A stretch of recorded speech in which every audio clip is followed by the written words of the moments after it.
Five, four, three, two, one. Holy shit, this breathtaking piece is by Frank Frazetta, one of my all time favorite artists, and this looks a lot like a lights camera super action update. Hi, my name is Victor Rosario Fermain, also known as Vic Power. For years, I've been running the Lights Camera Super Action page on Facebook. It's a page devoted to comic book films. We love comics and we love movies.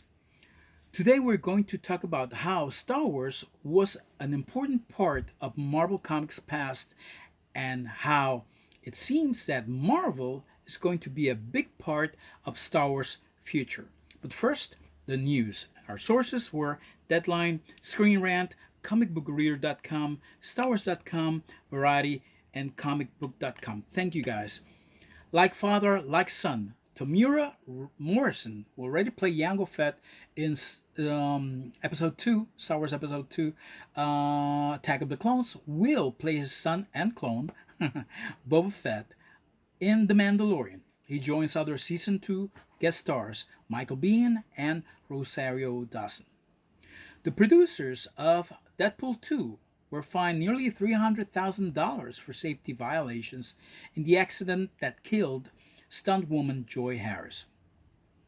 Charlie Cox will not play Daredevil in Spider Man 3. Sadly, the British actor debunked the rumor started by filmmaker Kevin Smith. G.I. Joe spin off Snake Eyes, starring rising stars Henry Golding and of Crazy Rich Asians and Samara Weaving of Ready or Not, comes out in October, but Paramount Pictures and Hasbro already announced a G.I. Joe follow up. We all know that Emily Blunt and Dwayne The Rock Johnson are boarding Disney's Jungle Cruise, but they will also team up in the superhero film Ball and Chain, which adapts writer Scott Lobdell and artist Ale Garza's four-issue miniseries. Yeah, the demon bear looks nasty, nasty, nasty. This week we got new pictures of the New Mutants movie, but no release date. The Supergirl movie is apparently on hold. Apparently, Superman is going to get another chance. Does that mean that Henry Cavill is back? Let's cross our fingers. All right, Extraction 2 is coming, and the movie is a big hit for Netflix, and so it's a pretty good time to give you the Lights Camera Super Action review. We saw Extraction like 2 weeks back, and two things stood out. The hand-to-hand combat choreography, gunplay, and pyrotechnics are John Wick good. Plot-wise, the movie has looks a lot like Arnold Schwarzenegger's Commando. That movie came out in 1985. Both are about kids getting kidnapped. And Arnold's daughter, played by Elisa Milano, a very young Elisa Milano, and the son of an international crime lord. Arnold was a Black Ops commando, while Chris Hemsworth is a black market gun for hire. Both are bad sons of bitches. Arnold was rocking his Austrian, very heavy Austrian accent, while Hemsworth is finally able to flex his Aussie accent. Yes, Chris Hemsworth is from Australia. For decades, the 007 movies have shown the value of taking us places, to exotic places. Extraction was filmed in Australia, Thailand, and Bangladesh. That was a very good decision. It gives the movie a different flavor. Having said that, action movies tend to be very thin on story, and this one is. But it is entertaining, it's a popcorn flick, the kind of movie we need these days.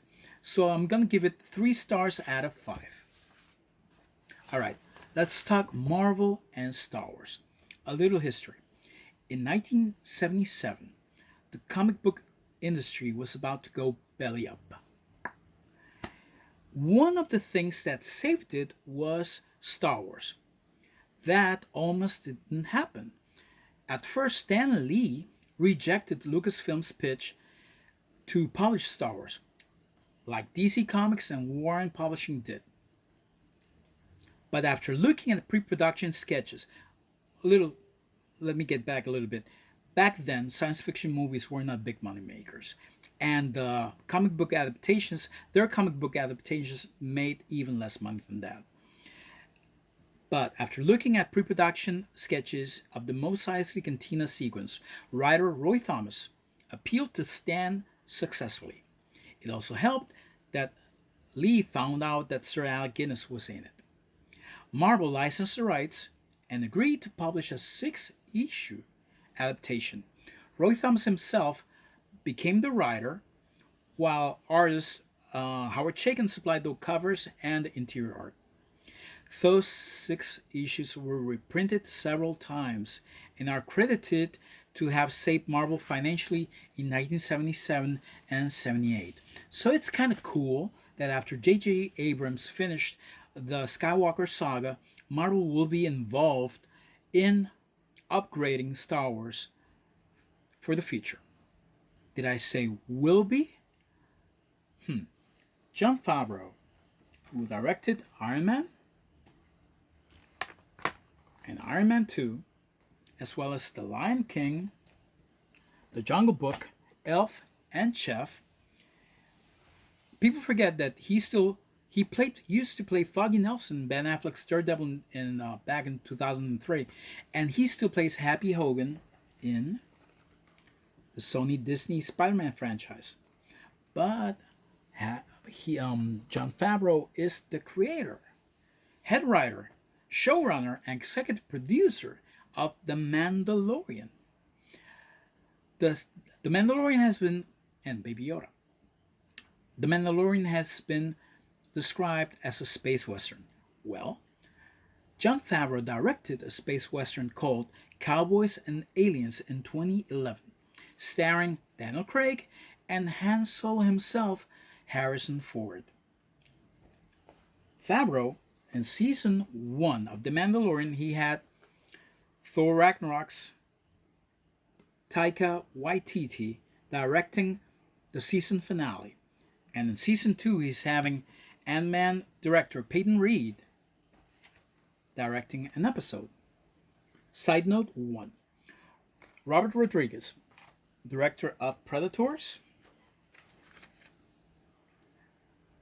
Sin City, and Alita Battle Angel, will direct an episode.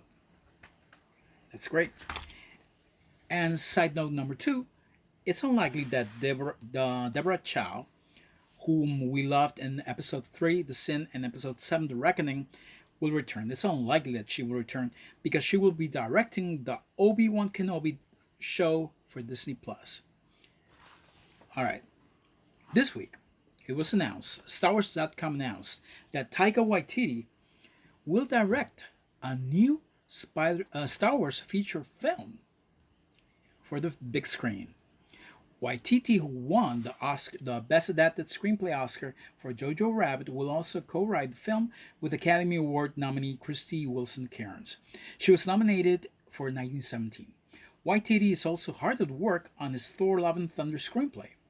Let's not forget that on September 25th, 2019, The Hollywood Reporter broke the news that Kevin Feige, the great Macarakachimba, the head honcho, the big kahuna of Marvel Studios, and Marvel's chief creative officer, will team up with Lucasfilm president Kathleen Kennedy to develop a new movie in the Star Wars universe.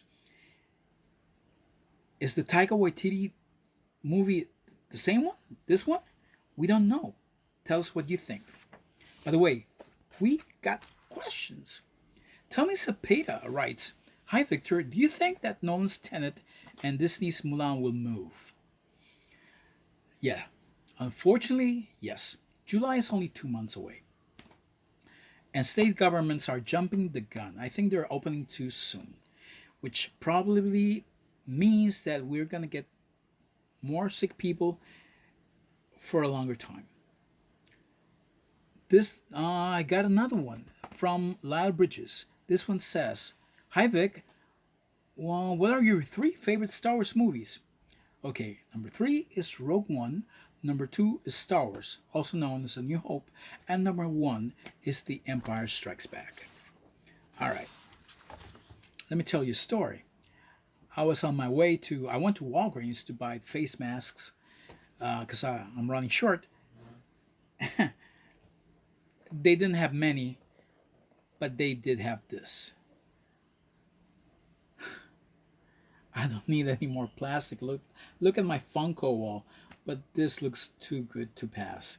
So yeah, I bought a Beta Ray Bill, and also got on the mail this Werewolf by Night Bible.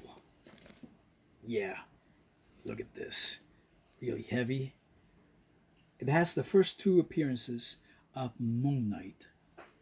I love the Werewolf by the Jack Russell Werewolf by Night series so much that I'm doing this piece. He's right here. Yeah, I'm an artist. This is Dracula. This is Scarecrow. These are all Marvel comics horror characters. This is the Man Wolf, Hybrid, Satana the Devil's Daughter. This is Sleepwalker. That's Venom. Yeah, Venom, right there. And the Werewolf, the Blob, and what else? Yeah, the Living Mummy. Yeah.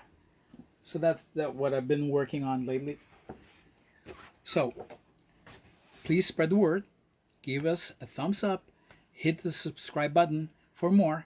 And stay home, stay safe, and stay tuned for the next Lights Camera Super Action update. See you around, fellas.